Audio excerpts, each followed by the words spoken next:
Hello, welcome anyone and everyone who is joining us today. This is Friday with Fran. We have not been here for quite some time, and we are very excited to be back and to be with each other and to be with all of you. I thank you for joining us. I am Shelly Kino, one of the co-hosts, and my background is in special education. And Fran is, I'm going to let her introduce herself in just a second. But what we do on this show is we just talk about things related to special education, whether it's raising children who have eligibility for special education, whether it's being a person with a disability, whether it's the education aspect of it. And then the friends and the family aspects of all of the things related to having someone with a disability in your life, let's say, not necessarily in your family. So, Fran, what's your expertise in this? Well, let me tell you, sit back. No, Okay. just kidding. Both of my kiddos happen to have unique and special needs. And so I've had the experience of raising them. I worked in the field for over 15 years, I think it was. Wow. And then I myself became someone with different abilities. Yeah, So about 5 or we 6 years ago. just over 6 years ago now. Just years. Wow. Okay. Yeah, I can tell you that because enough people have told me. Okay. And one of the things about you becoming a person with a disability is that has affected your ability to understand numbers. So you will sometimes hear us referring to numbers as letters or referring to time in different ways. And that is the way that some of Fran's friends have helped her understand and be able to participate in conversations about time and numbers. Right. Where did I just made it? Oh, there it is. This is what we're going to talk about today. Yay. I have to tell you, I Yes, told please. somebody about the topic for today, Uh-huh. Uh-huh. and their comment was, "Oh my, really?" I mean, it was utter devastation, and remembering was not a pleasant thing for this person. And I thought, Oh, oh, yeah, I think that's the reaction we get with almost everybody. it's a mixed bag for sure. Did I cut you off in your introduction? I don't think so. Okay. I just wanted to make sure because I was trying to write this and get it up there as you were talking about you yourself becoming a person with a disability, and then I jumped in with the whole numbers thing. So I was like, oh, maybe she wasn't finished yet. No, I was sufficiently finished. Okay. So, for anyone who is joining, we'd love it when you interact with us. So, if you would please put your comments into the chat. Oh, there we go. Perfect. We've got our first one. Hi, Alex from New York. Yeah, if you just let us know hi and where you're from, or hashtag live, or if you're watching this in the replay, hashtag replay. I want to say why this is our topic today. I attended an IEP meeting about 2 weeks ago, I guess, maybe not that long. And then when it was over, I posted a reel. And for those who don't know, that's an Instagram on that social media platform. It's just like, it was like a minute and a half long, very short little thing. And it was about this topic. At the IEP meeting, it was discussed amongst many other things that this student was having a very difficult time getting the homework into school, and their grades were suffering because they were getting missed assignments or late marks. Mm-hmm. And so their letter grade was getting reduced by a certain number of points based on whether or not there was a 0 because it wasn't turned in at all, or there were a deduction of points for being late. And this particular student has a diagnosis of ADHD, and some executive functioning deficits. So ADHD is attention deficit disorder. It used to just be ADD, and now the diagnostic manual that gives the description of different medical diagnoses has now just covered anything that is an attention disorder, neurologically based, as ADHD. So, and then a lot of the skills that are showing up as the criteria for ADHD diagnosis tend to also be those executive functioning skills. So what are executive functioning skills? Well, executive functioning skills are pretty much the things that help us live, work, and play. It's time management, inhibitory control, changing from one thing to the next thing, memory, being able to plan and organize, thinking about consequences of actions. So a lot of those things, and there's more, but I stopped there. A lot of those things are the same characteristics that are used when doctors determine if a child has that diagnosis of ADHD. So can I stop you for a second? Yep. Can you further elaborate and tell us when executive functioning actually occurs? Haha. Well, let me just pull up my graph for you. Did you know I had this? No, I didn't know. Oh. Okay. So you kind of jumped ahead of my story, but that's okay. Oh, I'm sorry. No, that's fine. Reverse that question and put it in when it's time. No, See, it's all good. You can tell that we do not rehearse or plan. How we just talk. We just go. Yeah. And whichever one of us came up with the topic, if they have slides to show or things to show. Okay, I'm going to take this off. Okay, so y'all got your glimpse of it. Now you'll be tested on it in a few minutes. No, I'm just kidding. Executive function skills actually develop throughout our entire life, but they begin developing at infancy or just after you're born. And so at this IEP meeting, we were talking about how can we help, what can we do about the fact that this child has a lot of missing assignments? So first of all, my first problem with this discussion was that I asked the principal, who was saying how many missed assignments this student had. He had that many missing assignments, but out of how many total assignments? And I got, well, I don't know. How would I know that? And I said, well, we don't know if this number is a really high percentage of missing assignments out of the overall number or a low percentage of the overall number, because we don't know what the overall number is. Well, I don't know that. The teachers only send me the information when a student has a missing assignment, not how many assignments they've had total. So that's my first problem, is we don't really have a way to truly gauge if the student is getting any better with this accommodation that I'm about to talk about. Because maybe next quarter he'll have fewer missing assignments, but if he had fewer assignments overall, we won't really know if that's an improvement. So that was my first problem.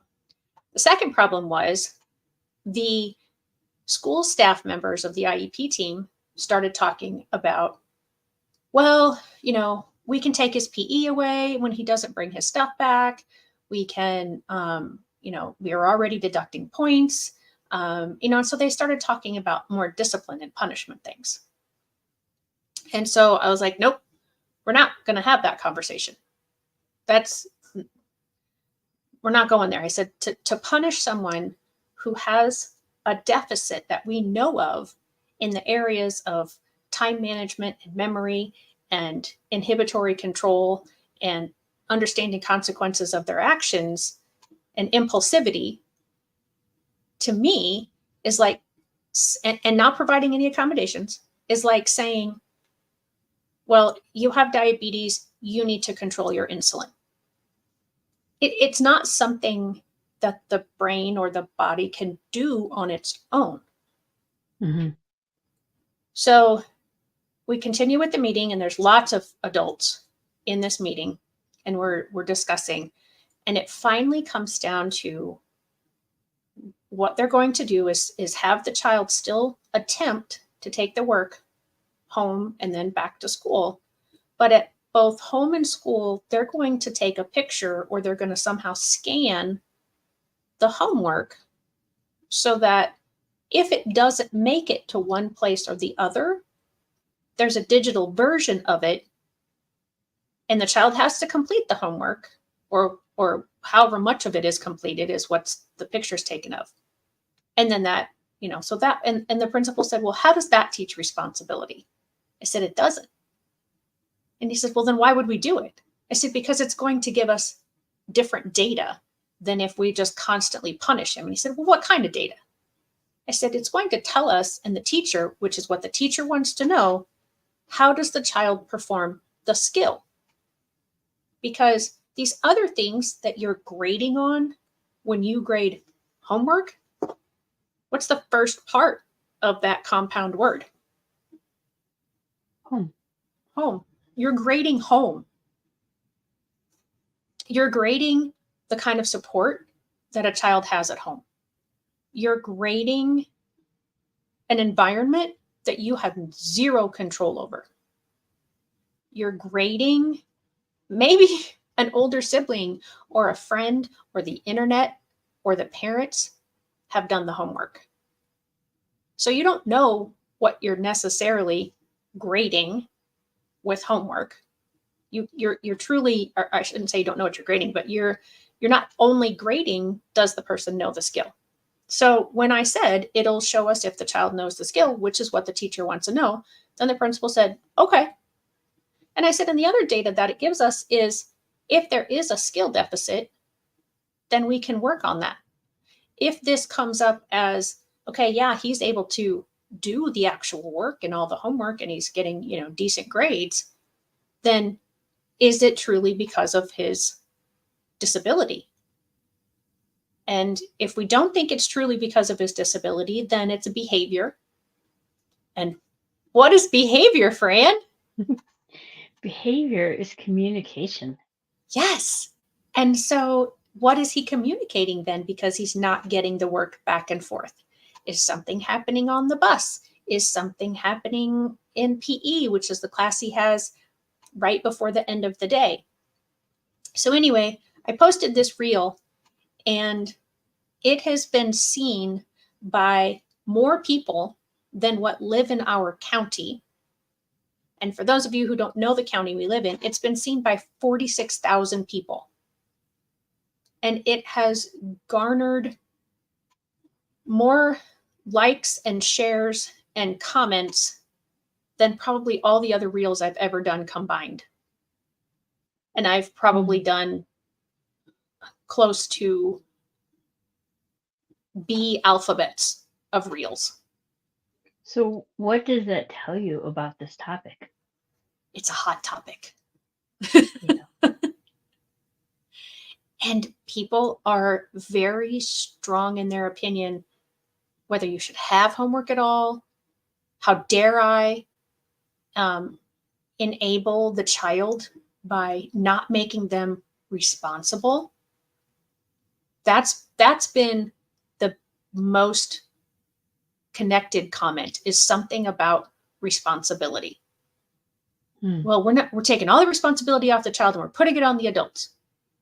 No, because I say in the reel, which obviously I didn't, the reel is only this amount of time and that story was like this. So, I mean, I obviously didn't share all the details, but I do say in there, the child is still going to take the work back and forth. The teachers and the home life are going to, do the photos. And so I don't know if people just didn't hear that or if they don't believe me, but I did have some teachers comment, or some people, I think they were teachers based on the comment, that, oh, right, because the parents are always so helpful and supportive.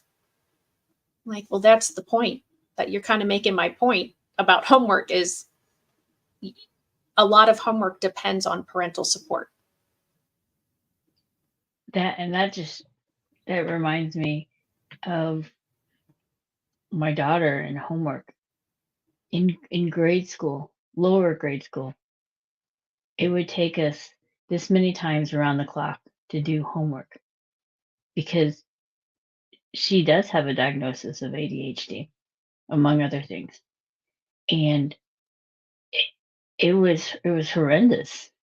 I mean, she lost out on play and just relaxation because we had to get this homework done and we were hammering away at it. And this was prior to her having a 504 or an IEP. Okay. And it was horrendous. So it just brings back just those memories. And I'm like, and the parent involvement, my parent involvement required me, here, sit back down. Come on, we're going to sit back down. I understand you're screaming and crying. When you're done screaming and crying, you're going to sit back down. Oh, you're hungry? Well, here's your food while you do your homework. Sit down. Oh, it's bedtime? Well, you still haven't finished your homework. So guess what? We're going to sit here till you get it done. That was the parent involvement we had. Right. And the interesting things that you mentioned in there that you had to either postpone or have her do while she was doing her homework actually have more effect on a child's ability to learn skills than homework. So the things that you mentioned were eating dinner. So not just eating, but having a family dinner, having, a sit down at a table at a certain time dinner, getting a good night's sleep, having time to play. Those things, those things have a higher efficacy rating than homework, especially in the lower primary grades that you're talking about. Now, something that isn't homework necessarily, but is a good practice is reading. Reading as the parent to the child, having the child sit next to you so they can see the words. They don't have to be the one reading, but if one of you is reading and you're doing it for fun, and it's not sit here for 20 minutes and read every night because this is your homework. And if you, which in theory sounds like a great idea for homework, except when schools then take that and say, well, you were supposed to read this number of minutes every day for this whole quarter, and you didn't do that. So now you're going to be punished, and you're not going to get the party or the extra recess or whatever the fun thing is that everyone else gets because you didn't read for fun for all this amount of time. And I saw that so much when I taught, and I thought, you've now taken something, because there's a whole program that was developed for that purpose. It's called accelerated reader or accelerated reading. Reader reading. And there was these incentives where, if you read so many, you have to take little quizzes after you read. And if you earned a certain percentage and you earned so many points, then there were different levels where you could get different prizes. Well, that was an initial phase. And I mean, I've known kids, like Violet was a voracious reader. So she was always at the top of that chart. And it didn't take her long at all because she loved to read. But kids who are struggling with reading, who don't like to read, or they don't like to read the things that have the tests. And that's my other problem with it is, if you want to read a magazine, why can't you read a magazine? If you're interested in tools or you're interested in, something else that's available besides a book, then read that. If that's the intention of the program and the intention of the person in the classroom who's setting it up, read for fun means read what you want to read. Right. And that, again, I feel like it's been bastardized to the point of, there have to be people who have read the books and made these quizzes. So brand new books, they're usually not part of accelerated reader. So people who are, right up to date in a series or something, they can't read the one that they'd want to read for fun and then take a test on it and get the points for it. They have to read the older stuff. So there's just a lot of things that have been turned into negatives out of a program that was supposed to be a positive. The word that, I'm Go ahead. sorry. No, go ahead. The word that just came to mind as you were talking about couldn't read the new stuff. And I was thinking about my daughter. There is no spontaneity. There is no, it has to be, it's all rigid. Yeah. And the concept was to hopefully develop a love of reading in students who didn't already have it. But so many schools, in the way that they implement this, are just making it the opposite. Kids who were voracious readers and who did enjoy reading necessarily don't want to read anymore because they were forced to read for fun. It's like, no, that's not what you were doing. So you asked me a little bit ago, and I shared this a little bit ago. I'm going to share it again. So these executive functioning skills, when we're talking about homework, and I don't think anything is covered up by our banner here, so I'm going to leave that there.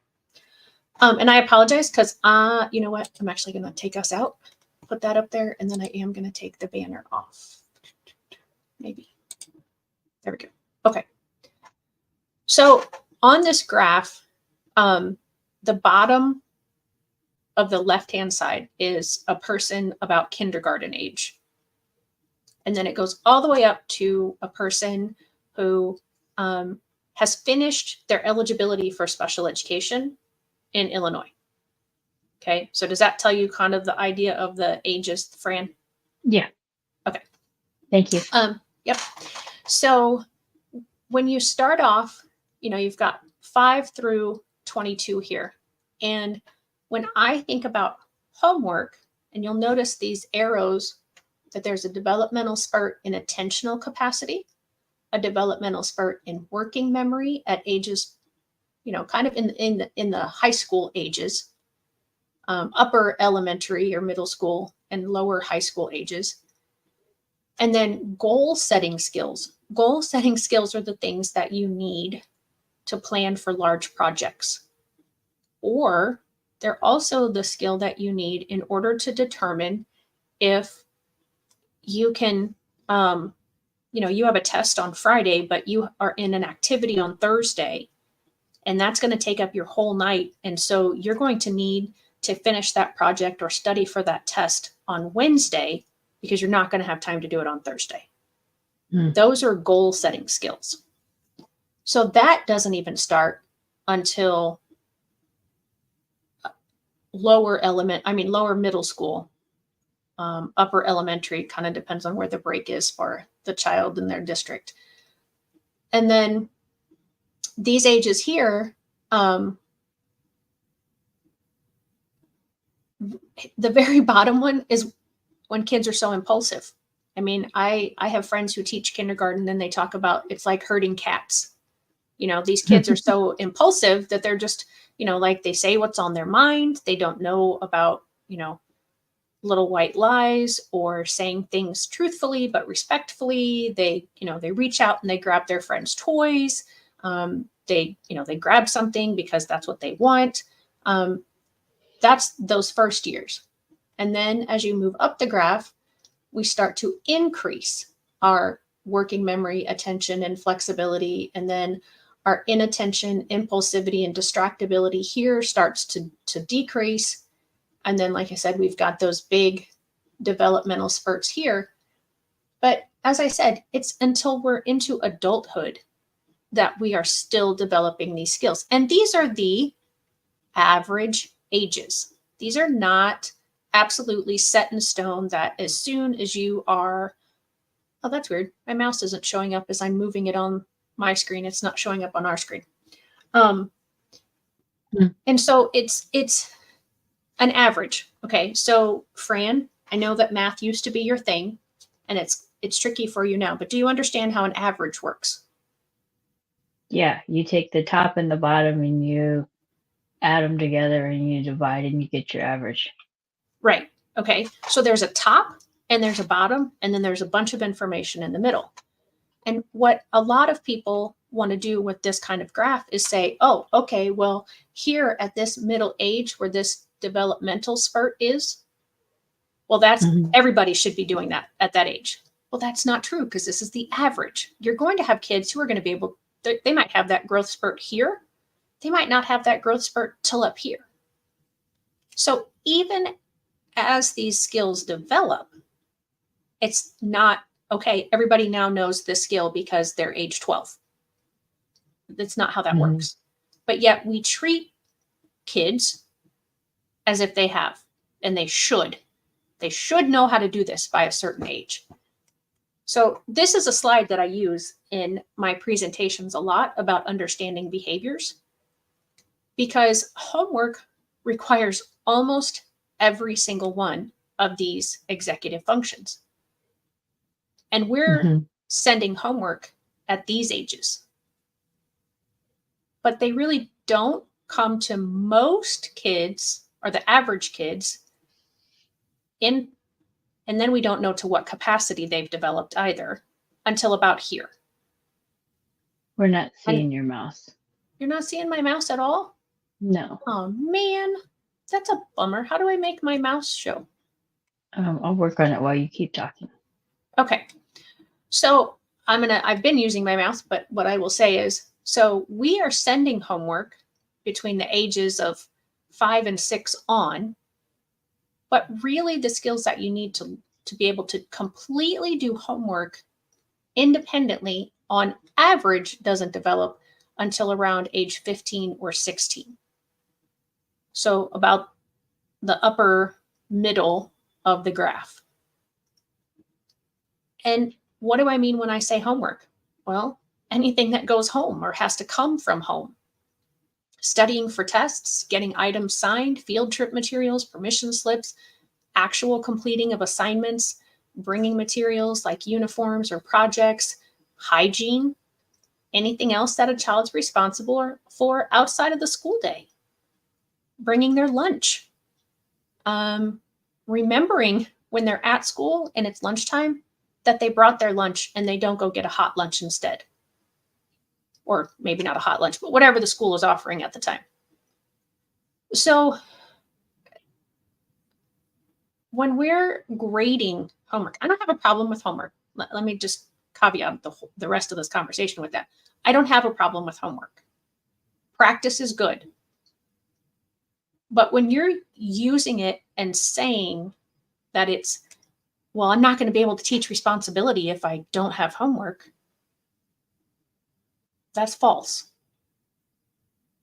And to grade kids on the fact that they have a deficit in, maybe they don't have a deficit in all the skills. And when I say deficit, they may grow into it, very possibly. But I'm also thinking that, a kindergarten student will eventually likely grow into being able to do division, but I'm not holding them accountable for it when they're in kindergarten.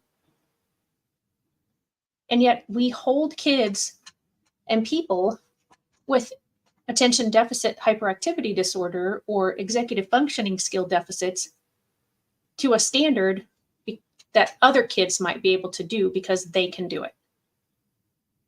And then I hear that, well, if you don't teach, it's a teachable skill. You have to work on it. Yeah, but just like learning division, I'm not going to expect my kindergartner to know how to divide. I'm going to teach the skills that build up to being able to do division and hold them accountable for what they can understand, and not hold them accountable before they're ready or able to understand it. So I've talked a lot. That's okay. What do you have to say about all that? Phew, man. Or You've covered a lot of ground. Us. Yeah. Or anyone who's joining us, what do you have to say about that? Well, I talked briefly about how it was with my daughter prior to a 504 in her IEP. Once she had that, her homework had a different look. What kind of different look? Well, she had problems getting her homework home and her homework back. But I could attest that it was done because we sat through it all. So we took to scanning it in the computer, and I would email it so that there was at least the teacher could assess her on her skills. She just also could actually assess her on the fact that she did not have the capability of getting her homework to school. It would be in her backpack, but she just couldn't get it out of her backpack and get it in the homework turn-in tray. Her teacher came to the realization in high school. Do you know in Charlie Brown, Pigpen? Mhm. Well, my daughter's locker was very similar to Pigpen. You could tell her locker looking down the hallway, because it would have Just papers sticking out, and at one point it just didn't close. It was open for the whole world. sounds like Didn't the little matter. guy that sounds like the little guy that I did the reel about. That's exactly what his teacher said. He's the only locker in the hallway. You know exactly which locker is his because stuff is overflowing. So they took every calendar. The teacher would go and they would take a garbage bag and they would just empty it up. Originally, they tried to do it there at school and it just was too much. So they just would take a garbage bag and it would come home. And I didn't see the point of having my daughter go through it because it was beyond her. It would just be punishment to her. She wouldn't understand the purpose of it. And anything we were finding was way past due anyway, so it really didn't matter if we found it. And she was the one that had to find it. So um, my friend and I would just go through and figure out what was necessary. If there was an assignment that really needed to have been graded, we would get it back in. Otherwise, we did a lot of recycling. But then she was able to close her locker for a brief amount of time. Mhm. But Yeah. homework was always that. I mean, that was an accommodation that came about. But some accommodations, some teachers were willing. I had a teacher that wasn't willing to allow her to type. How is this going to teach her to write? Well, in today's society, she really doesn't need to have the ability to write. As long as she can communicate it in some form or fashion. If she can type it, she can text it, whatever. That was my argument. Mhm. And maybe it was wrong, but so my daughter failed with this teacher because they refused to allow that accommodation. And she only had a 504, and I didn't understand 504s at the time Mhm. and the importance and the validity of them to the degree that I understand now. And I still don't understand them as well as I do in IEP. Me too. But Honestly. so but she did. She ended up, but I didn't punish my daughter Right. because she failed. I just said, we're just going to ignore this part of it. You're going to do the best you can. I expect you to do the best you can. And that's all I ask of you, to do the best you can Mhm. in that moment, because every moment is different. It's my this is my coaching philosophy. I coach basketball and soccer, and my philosophy is I want you to leave on the court and give it the best you have at this moment for now. It's not how the best you did the other game you played or the best you're going to play in a future game. The best you have right now. Just leave it there. Give it all. And having done all that, great job. Yeah. If you ask yourself, looking back, did I not give the best I can? That's on you. I'm not going to judge you for that. And that's how I taught my daughter through school.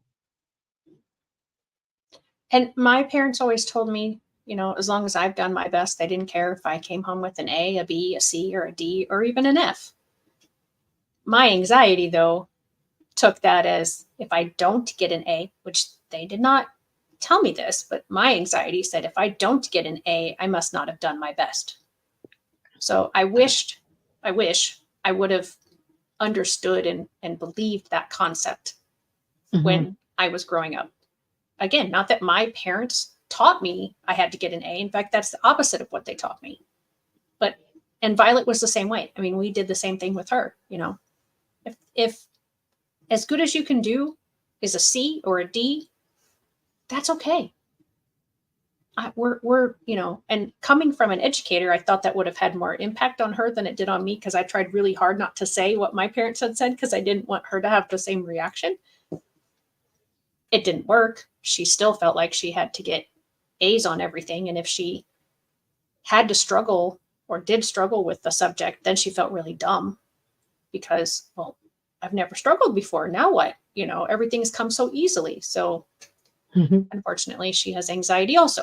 I'm not laughing at her. I'm laughing because I relate. I got to college. I had never had to study in my life. And I got to college and I had to study, and I didn't know how to study. And I didn't know how to do so many things, because I also came from a school that was a couple of all the calendars behind everybody else because we were overseas. Oh, And okay. so you're behind. You don't have the same. Maybe they do now, but then we didn't. Well, and So like I said, I'm not against homework because you do. A huge majority of people do need to study for tests, and you might have long-term projects that you have to work on, or right. but the idea that a kid has to come home with homework every single day, and a lot of it is just for practice while they're learning a new skill, and then we're grading them on their practice.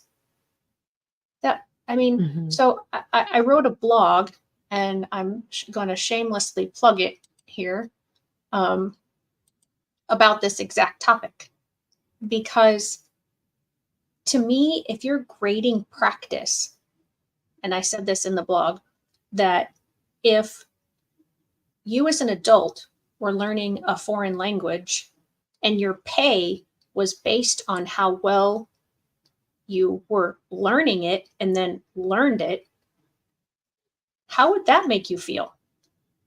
Would that motivate you? I mean, what if it was one of the really difficult languages? Like, well, I know that French is really difficult to learn and Chinese is difficult to learn. But I know there's hundreds of other languages also, and many of those are probably as difficult to learn. So why would you say, okay, well, you only practiced, 10 minutes last night and you should have practiced 20. So I'm going to dock your pay by $1 or whatever. I mean, to me, that's equivalent to what we're doing to kids who are practicing new skills. And then we're scoring them lower. And then their overall grade is lowered because they're still learning it. So, sorry. No, What were you okay. going to say? I don't know. So what's the solution? Oh, well, I don't know. No. I mean, like I said, I don't have a problem with homework. If you want us to have, and most teachers, when you ask them, what's the purpose of homework? They give you one of two main answers. There's other answers, but it's because parents want it and for extra practice. So if it's extra practice, then let it just be extra practice. You can then assess their skill in class after a few days of practice and see if they know it. Or if you send stuff home for them to practice, then it goes into a different category than their actual grade for that subject or that skill. You know, I don't even, I mean, I'm not sure that even a plus or a minus, like, okay, you turned it in, you put some effort into it, or you turned it in, whether you put effort into it or not, I have no idea, honestly. You know, so I don't even know if acknowledging somehow that the homework was completed, that the child practiced the skill. If you as a parent want homework, just practice the skills with your kids. Read with them. Do math problems with them. Read over their science or their social studies. I think, unfortunately, our society has become, I'm not sure the right word to use, but busy. We're so busy because we have so many single parents who have to work, and then they have to come home and take care of a home. And I think that's where a lot of parents have said, I want homework. I need something for my kid to do, and not just sitting in front of the television or, you know, doing unstructured things while I'm taking care of all the other things I have to take care of. I think that's part of where that developed. And it did become busy work. And again, why are we asking kids to do something for a grade if it's just busy work? So I mean, I don't, there's a lot of countries and a lot of school districts across our country who don't give homework at all, K through 5. So that would be for kids about this age where they don't have homework other than that reading. And then it's not homework. It's, we encourage you to read with your child. There's not a set amount of time, not a set amount of pages. Just read with your child. The efficacy of homework does go up as the kids are in middle school, high school, and college. But there's still those other factors that are giving more efficacy. So Alex asks, is homework really a true outcome of what a child knows? I see children who know the material, but have issues with the written aspect of the homework. Using my favorite word, balance, not just judging on whether homework is done. Does this make sense? I think so. And I think it's kind of what Fran was talking about, that just because her daughter, they wanted her daughter to write. I mean, when's the last time you had to write a report to use it to communicate with people? Okay, maybe at work, but even that, it's almost all done on the computer and has been for many years. And, you know, that's a problem too. I don't know, something's being weird with my screen over here. Sorry, squirrel. And squirrels happen during homework, just saying. They do a lot. And I mean, that's, you know, another issue is, okay, how many of us bring work home from our jobs and then work on it another multiple number of hours every night? Teachers, yes, which is kind of why I think they feel that students need to have homework, because we take stuff home every night and we're working on things on the weekends and on the breaks and over summer. But that's not the best way for kids. They need to play. They need to decompress. They need to have family time. They need to sleep and go to bed at a decent time and, you know, not have that stress. Your brain actually has to process all the bits of information that you've received during the day while you sleep. Yes, absolutely. I agree with you, Alex. So many more distractions at home now than there used to be. I mean, think about the kids that are in sports. Mhm. Or any activity after school. Or yeah, I was going to say, or any activity, but I was just thinking of the multi-sport athletes, and then you get them involved in different service organizations, and then it's I'm a Girl Scout leader, trying to find a time that we could meet when most of our girls could meet, because everybody was involved in this or this or this or that. Mhm. And then and I understand school is what their job is,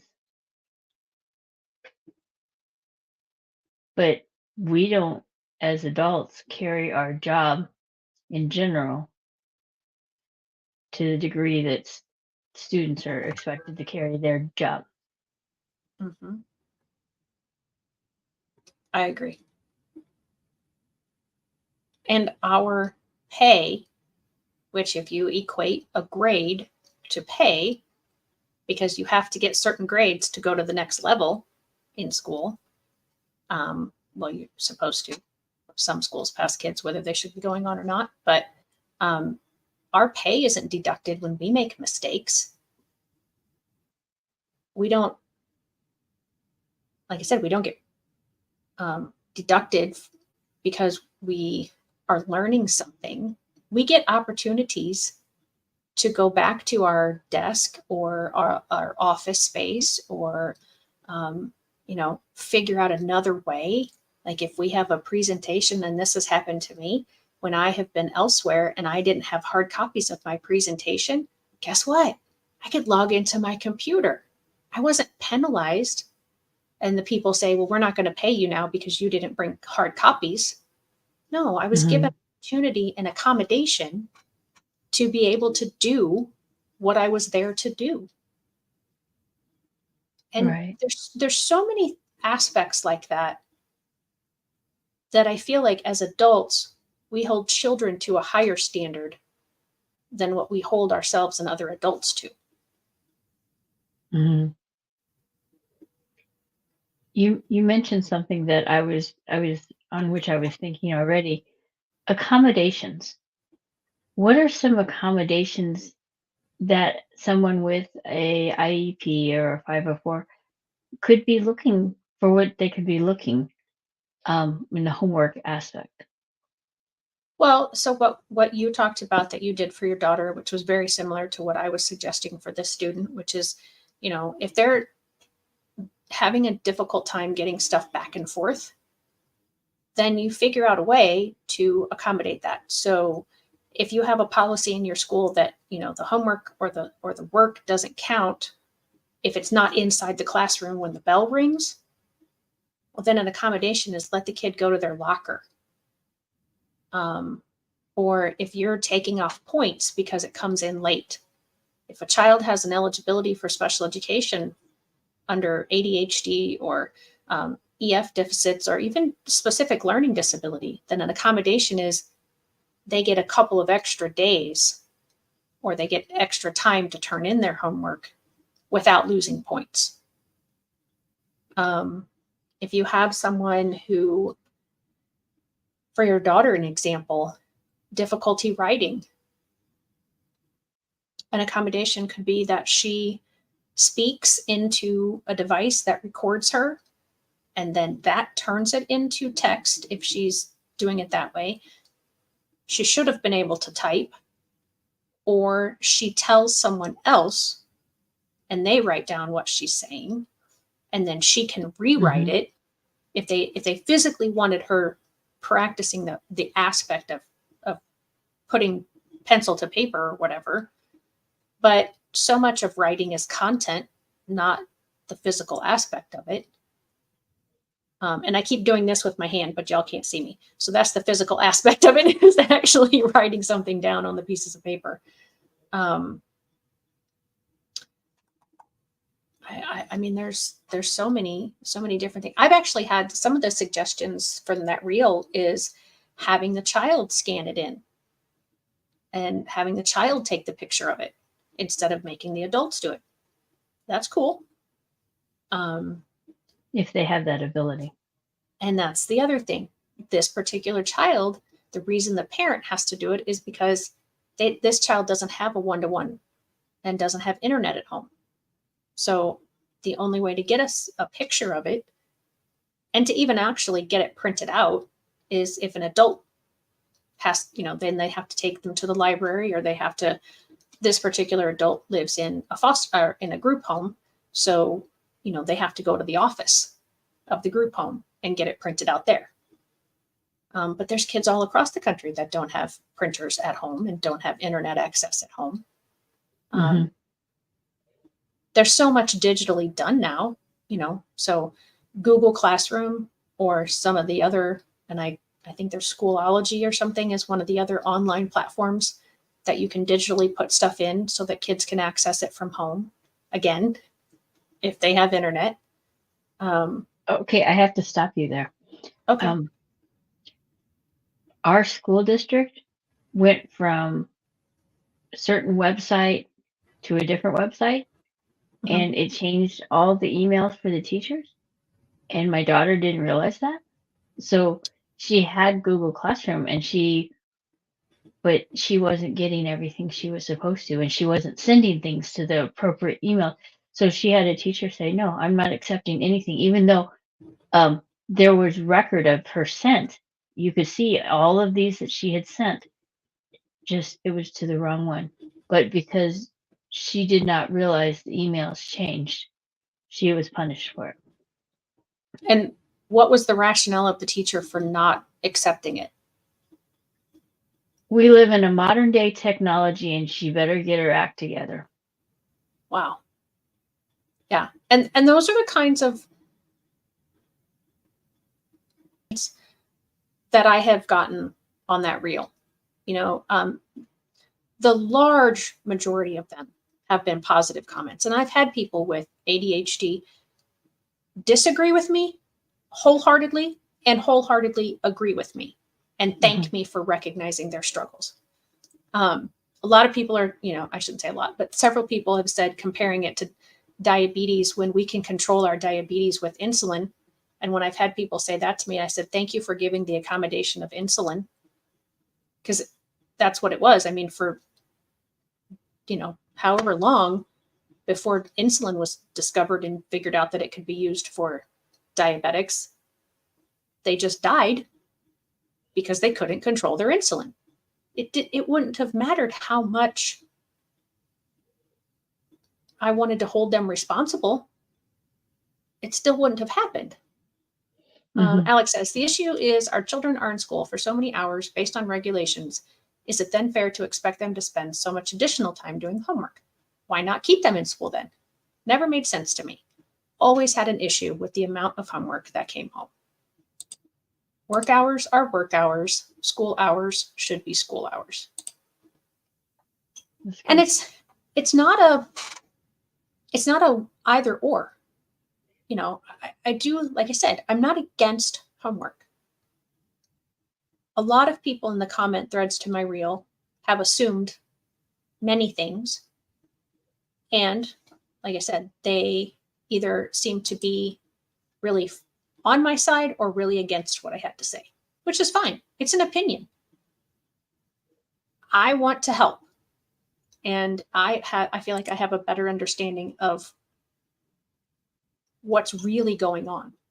If we can break down, well, what do we really want to know with homework? What's the point of it? Personally, I think it's to find out if the kid can do the skill. So how are we going to show the teacher that the kid can do the skill? So in answer to that question you asked earlier, how do we fix it? In general, I think understanding the concept of homework and executive functioning skills and how they go together. And then if we do have students who are struggling with homework, figure out why, and then solve it without punishing them, because they're most likely not doing it on purpose.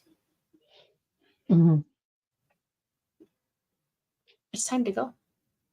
It is? Yeah. I've talked a lot I'm like, I can't breathe. I've talked so much.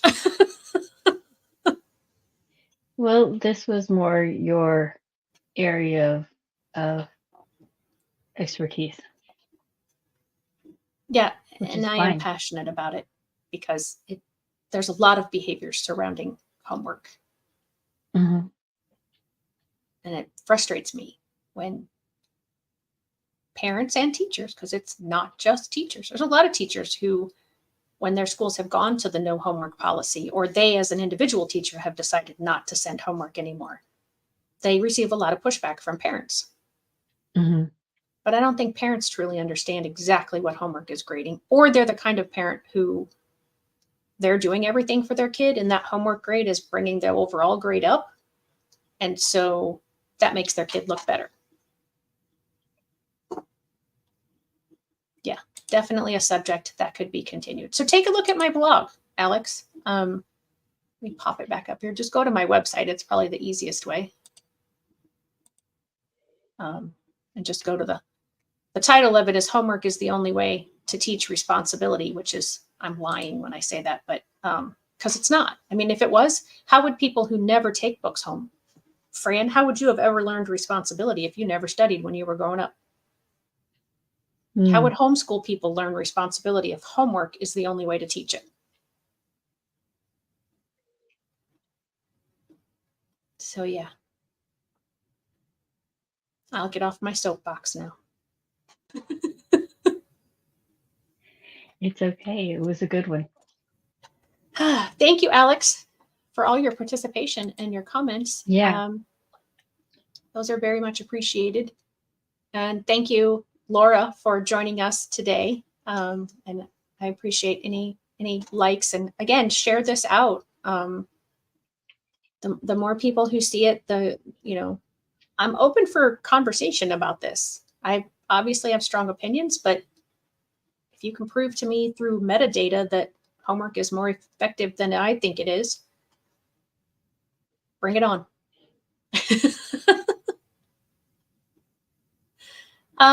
When do you think we might be back together, Fran? Not next week. I have a meeting. Oh, you do? Yep. And then isn't it the holiday?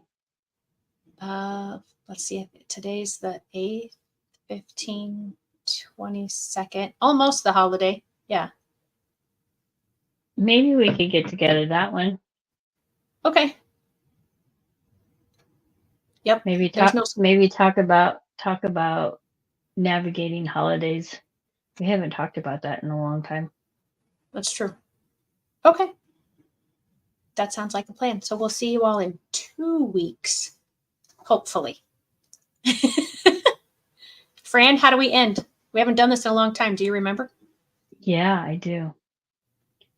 Remember that you are never alone, that there are always others out there. Shelly or I are out there. Reach out to us through Messenger or comments. And don't forget that you can call, you can text. Shelly, help me here. 741-741 or 988. And that other number, you can call or text it. Yes. For help. You are worth it. 100%. All right. We'll see you next time. Bye-bye.